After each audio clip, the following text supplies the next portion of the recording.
Tunapokwenda kwenye uchaguzi huu mheshimiwa, tunapenda kukumbushia kwamba tunamaliza ilani iliyopita.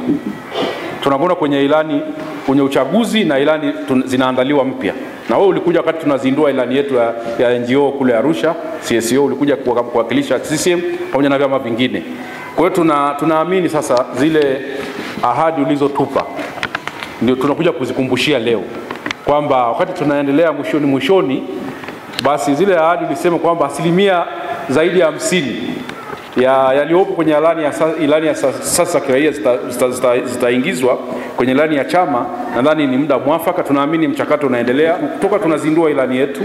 Chadema, CCM, ACT na CUF walikuja, na mpaka sasa hivi chama ambao kimetwitter zaidi ya mara 3 kwa ajili ya kuzungumzia ilani nadhani ni CCM. Manake tulikuwa Arusha, tulikuwa kwenye technical team, nimekwenda mimi, lakini hii ni sehemu ya 3 tunakumbushia. Kwa hiyo mimi naamini kabisa Mheshimiwa Rabia, ilani itakavyotoka, yale mambo yetu mengi ambayo yametoka kwa asasi za kiraia yatakuwa nayo. Mambo ya asasi za kiraia ndio mambo ya wananchi. Kwa habari za makala, simulizi, mikasa na matukio yote ya kijamii, wasiliana nasi kwa simu namba 0627589709. Jimbi TV, sauti yenye nguvu. Asasi za kiraia hapa nchini tumekuwa tukilalamika sana swala la kodi, sheria za kodi na mifumo ya kodi imeshindwa kututambua sisi kama ni wadau ambao ni wa maendeleo, ambao hatufanyi biashara, hatuna vipato vya faida tunavyovichukua kwenye kazi zetu.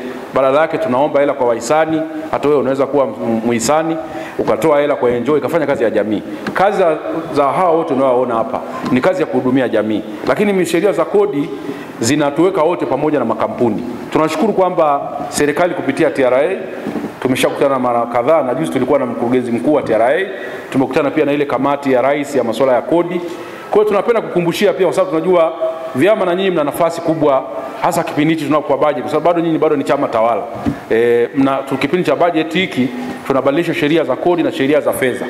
Mwaka jana tulipata maeneo mawili, mheshimiwa mgeni rasmi, sio haba, mashirika yanayofanya kazi eneo la afya na maeneo ya mazingira yalipewa msamaha wa kodi, yalipewa ile status ya kuwa na charitable status.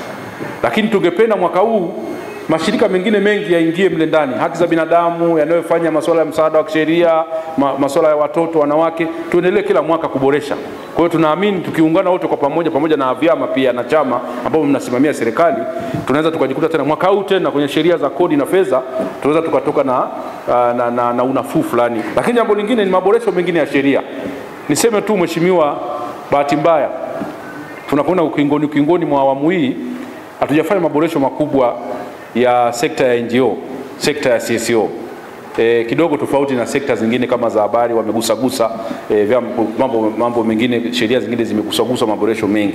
Bahati mbaya, pamoja na kwamba labda pengine kwa sababu tuliona mazingira ni mazuri na nini, rais yupo anatutambua, labda tukajisahau. Lakini nadhani bado tunahitaji kufanya maboresho ya sheria ya NGO. Najua muda uruhusu, lakini tunaomba kwamba pamoja na kwamba tunakwenda kwenye uchaguzi, labda kwenye ilani, kwa sababu ilani hii ya CCM, mimi nimeisoma ilani ya CCM, ibara ya 100, peji ya 161 mpaka 181 imetuzungumzia sana sisi, imezungumza masuala ya haki za binadamu na mambo mengine mengi yamezungumzwa kwa ukubwa sana, ambayo ni lazima tutambue kwamba kama ilani ya CCM imetambua masuala yote, imetambua asasi za kiraia, imetambua NGO, imetambua haki za binadamu, zimetajwa kabisa kwenye ilani ya masuala ya demokrasia, haki za binadamu, kwamba CCM itasimamia serikali iendeshwe kwa misingi ya haki za binadamu, utawala bora na mambo mengine mengi yametajwa humu ndani.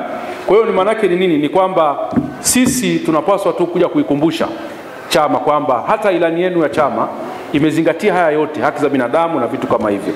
Na ukiangalia kwenye hii hotuba leo ya Waziri wa Katiba na Sheria, mambo mengi ambayo yaliandikwa kwenye hii ilani kufanywa kazi, kwa mfano maboresho ya sheria, maboresho ya mifumo ya haki, kwa sehemu kubwa utaona kabisa yameendelea kufanywa kazi. Pamoja na kwamba changamoto ziko nyingi, tunaendelea kupigia kelele kwamba ziendelee kuboreshwa. Swala la maendeleo sio swala moja, lakini sehemu kubwa yaliyosemwa kwenye ilani utaona kabisa kuna maeneo mengine huku kwenye hotuba hii kwa sehemu. Kwa mfano eneo la mahakama, maboresho yamefanyika mengi. Mfumo wa kijinai, rais ameunda mpaka na tume, na sasa hivi kwa Wizara ya Katiba na Sheria tunaunda na sera ya masuala ya kijinai.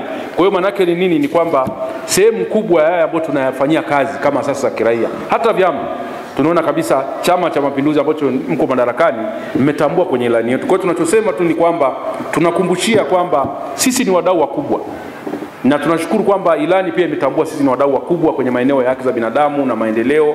Mchango kama alivyosema Mheshimiwa Neema hapa, nchi nzima ya ukiangalia maeneo yote ya haki za binadamu anayesimamia kumsaidia serikali, kwa sababu katiba inataka rais na serikali yake ndio walinde haki za binadamu, lakini haki za watu wetu nchi hii wanaolinda ni hao unaoona hapa sasa kiraia kwa niaba ya serikali. Lakini wakati mwingine mheshimiwa, wako watu ambao hatuelewi, wako watu ambao wanatufanyia wakati mwingine hiana za hapa na pale. Baadhi ya viongozi kule unapokwenda unataka kwenda kuhudumia kule kijijini, kujenga shule, kutoa huduma, kusaidia, unakuta vizingiti vimekuwa vingi. Kwa hiyo kutokueleweka kwa sekta hii pia ni changamoto kwa baadhi ya viongozi, ambayo sasa unakuta mtu anataka kwenda kutoa mradi ya huduma mpaka azunguke aje TAMISEMI apewe vibali, amepata mradi kidogo anataka kujenga shule na nini, unakuta inachukua mwaka, miezi, mizunguko. Kwa hiyo bado tunahitaji kufanya maboresho ili asasi za kiraia ziweze kuhakikisha kwamba zinafanya kazi bila buguza yoyote. Lakini tumeona baadhi ya viongozi wa jumuiya za vijana wakizungumzia vibaya swala la asasi za kiraia na NGO, kitu ambacho kwa kweli inatukatisha tamaa, kwa sababu kama ulivyoona asasi za kiraia alivyosema mheshimiwa mbunge, tuna mchango mkubwa sana wa maendeleo katika taifa letu. Sasa kiongozi mkubwa kama yule anaposimama na kusema kwamba asasi za kiraia zinaandaa magaidi, zinaandaa watu wa makambi na vitu kama hivyo, ni kitu ambacho kinaweza kikachukuliwa vibaya, ikafanya jamii wakatuelewa vibaya, wakati mchango wetu kwenye jamii ni mkubwa. Kwa hiyo asasi za kiraia wametutuma tuje tueleze chama kwamba kauli kama hizo kwa kweli mnaweza mkazikemea. Na sisi tunampongeza pia katibu mkuu wa chama, kwa sababu amekuwa akikemea kauli ambazo zinakwenda hata kinyume na ilani masuala ya haki za binadamu. Juzi tumemwona akikemea zile nyimbo ambazo zilikuwa zinatweza utu binadamu wa Watanzania wenzetu. Nadhani chama kama kauli ya Mwalimu Nyerere inavyosema hapa kwamba bila sisi madhubuti, maana yake huo madhubuti anaozungumzia ndio pamoja na mambo kama haya, kuzingatia masuala ya haki za binadamu, utawala bora, kufanya kazi na wadau kama sisi. Kwa hiyo tunakumbushia tu kwamba yale yote ambayo tumekuwa tukifanya sisi yamo huko kwenye ilani ya CCM, na yale yote ambayo Watanzania wanayataka wamekuwa wakitusemea, tumekuwa tukiwasemea.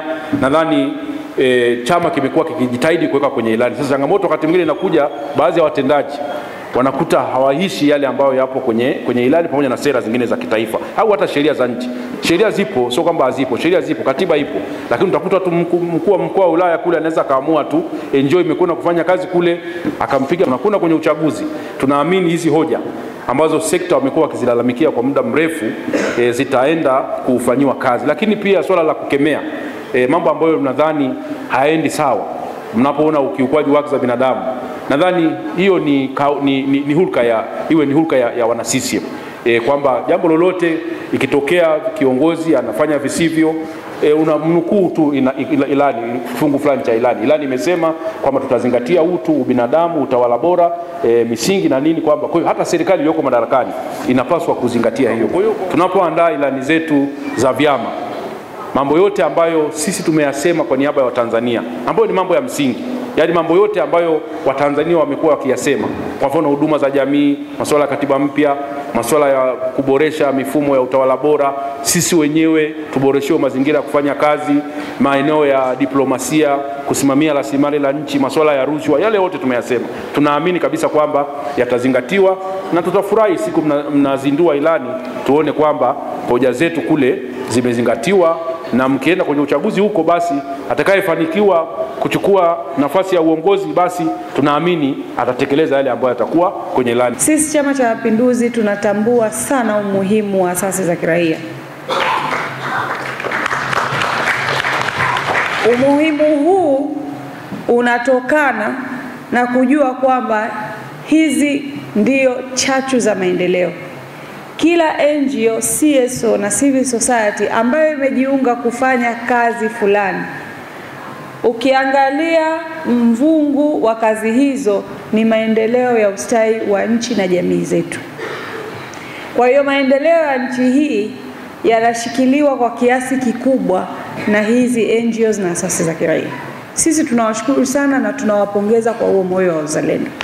NGOs ama asasi za kiraia ndiyo hamasa ya amani nchini na kutokomeza umaskini. Na niliandika hayo maneno kwa sababu nyingi. Lakini sababu moja ni kwamba watu wanaungana kwa pamoja, hawajaajiriwa na serikali, wametambua tatizo, wameona kwamba tufanye namna tufikie wengine ama tulitatue. Huo ni uzalendo mkubwa sana nyinyi kundi hili mnawasilisha kwenye taifa. Lakini kuna asasi nyingine zilizoungana kwa namna moja au nyingine ni kutokomeza umaskini ama kuhamasisha afya, kwa sababu tumeambiwa adui ya taifa mmoja ni maradhi, ujinga na umaskini. Kwa unapotokomeza maradhi, maana yake unahamasisha nguvu ya taifa na kutokomeza umaskini. Kwa hiyo mchango huo sisi Chama cha Mapinduzi kinaufahamu na tunawapongeza na kuwashukuru sana, kwa sababu tuko zaidi ya milioni 64-65. Ikiwa sote tunasubiri kuajiriwa na serikali, haitawezekana. Kwa mara ya kwanza mwaka jana, yeye aliomba kukaa na jukwaa la wahariri, akazungumza pale Lumumba na akaadress na akaasifia haya makundi, ikiwemo kundi la waandishi wa habari na kundi la polisi na makundi mengi.